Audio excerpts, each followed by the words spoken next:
Sebelum kita mengupas terkait dengan bagaimana membuat administrasi guru, ya, saya sampaikan ya, bahwa ada eh, satu tombol yang bermanfaat bagi kita untuk nanti kita tuh menyusun administrasi perencanaan pembelajaran bagi guru mata pelajaran. Ya. Kita mengasumsikan bahwa semuanya ini sudah diisi.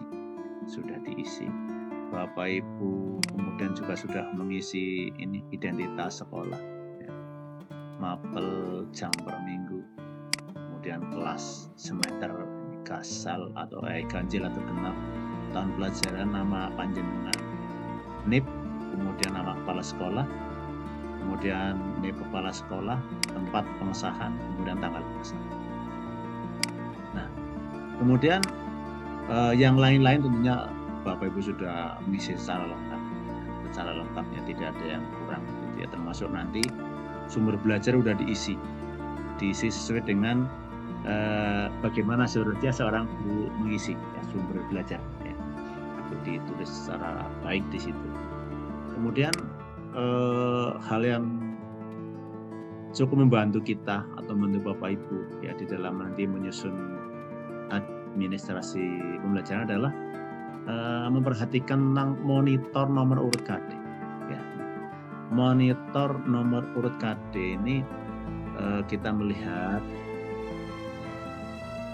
ada 5 tabel yang nanti dapat menjadi pedoman bagi Bapak Ibu untuk mengambil ini dan kemudian menggunakan pada sheet untuk membuat administrasi yang diperlukan. Nah, Bapak Ibu di sini KD yang dituliskan ya, oleh Bapak Ibu di kompetensi dasar ya di sana itu akan muncul di sini. Maka dulu saya sampaikan bahwa Bapak Ibu menuliskan nomor kode secara baik, tepat begitu ya. Ini adalah untuk dalam rangka di monitor itu yang dimasukkan itu KD3, KD4. Bagi PKN atau agama ini ada KD1, 2, 3 dan 4. Nah, di sini dengan Bapak Ibu memasukkan nomor kode, maka nanti akan terpilah bahwa itu masuk dalam KD3 atau KD4. Atau bagi yang agama dan PKN ada KD1, 2, 3 dan 4. Nah, kemudian pada saat Bapak Ibu akan membuat administrasi pembelajaran gitu ya, maka di sana ada yang diperlukan KD-KD tertentu begitu ya. Contoh begini, kalau untuk kita membuat prota, promes, kemudian rancangan penilaian, remedi dan pengayaan serta lembar tugas terstruktur dan tugas mandiri tidak terstruktur ini semua KD masuk, KD3 dan 4 di sana masuk. Kemudian untuk membuat pengembangan silabus analisis SKL KIKD untuk ini yang dipakai dalam bahasa Indonesia, maka di sini muncul.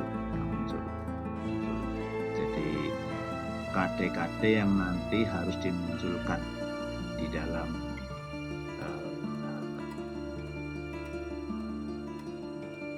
dokumen pengembangan silabus dan analisis SLKKD adalah seperti ini. Nah, ini di sini ada nomor urut tabel KD-nya, nomor urut tabel KD. Kemudian untuk KKM pengetahuan, maka di sini yang dituliskan hanyalah KD3 saja, KD3. Maka di sini akan tertulis nomor urut tabel KD, ya, nomor urut tabel KD. Ini kalau Bapak Ibu memasukkan secara berurutan KD3 dan KD4 berurutan seperti ini, maka kita akan melihat bahwa yang KD1, 3, 5, 7 itu dan seterusnya, ini adalah KD-KD yang dimasukkan dalam KKM pengetahuan. Ya. Ini akan berbeda bila mana Bapak Ibu itu memegang pelajaran PKN dan agama. Karena di sana itu ada KD dari KI1 dan 2 dimasukkan sehingga urutannya tidak seperti ini. Tapi untuk mapel-mapel yang lain seperti ini. Kemudian untuk KKM keterampilan, kita membuat KD keterampilan, maka dibutuhkan adalah yang KD4. Maka di sini tertulis contoh seperti di sini untuk bahasa Indonesia di sini ya. Bahasa Indonesia ini yang dimasukkan ke dalam KKM keterampilan adalah KD yang dengan nomor urut 2, 4, 6 dan seterusnya seperti ini. Nah, nanti pada saat Bapak Ibu membuat administrasi itu kan dengan cara dipanggil begitu ya, dalam istilah saya dipanggil. Nanti KD-KD itu dipanggil, dimasukkan ke dalam sheet administrasi yang dimaksud dengan cara mengetik nomor urut tabel KD ya. Pada beberapa sheet ini dengan menggunakan nomor urut input KD.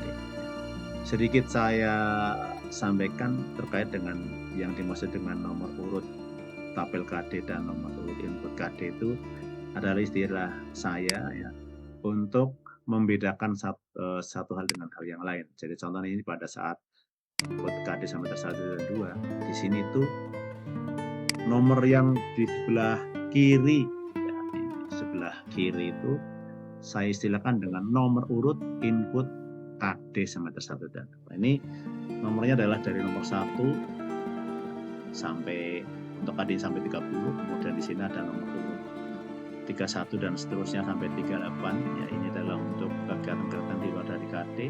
Kemudian untuk semester 2 itu dimulai dari nomor 41 sampai ke 70. Sampai ke 70. Nah, untuk yang nomor ya seperti itu ya. Jadi inilah yang dimaksud dengan nomor urut input KD. Kemudian pada beberapa dokumen digunakan nomor urut tabel KD. Nah, nomor urut tabel KD itu nah di sini akan kelihatan sekali. Kalau kita mengambil di semester 1 ya, maka antara nomor urut input KD dengan nomor urut tabel KD itu relatif sama begitu ya, relatif sama.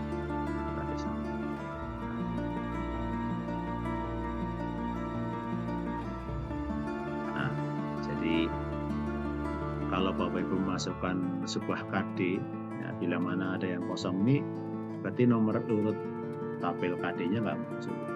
Jadi karena dimiliki hanya 16 ya, baris, maka yang muncul ini 1 sampai 16. Kemudian kegiatan-kegiatan penilaian ini diberi masih nomor urut seperti ini. Nomor urut input KD-nya 31, nomor urut tabel KD-nya 31. Nanti akan berbeda bila mana kita membuat administrasi di semester 2. Ya, di semester 2 itu nanti antara nomor urut input KD dengan nomor urut tabel KD itu akan berbeda. Nah, ini yang perlu diperhatikan oleh para Bapak dan Ibu pada saat membuat administrasi pembelajaran. Ya. Jadi monggo secara singkat kita perlu memperhatikan monitor di sini, dan kemudian kita juga perlu memperhatikan tentang nomor urut input KD dan nomor urut tabel KD, sehingga nanti tidak ada kekeliruan pada saat kita memanggil sebuah KD dan IPK. Nah, seperti itu persiapan sebelum kita membuat administrasi guru. Sampai jumpa pada kesempatan berikutnya. Wassalamualaikum warahmatullahi wabarakatuh.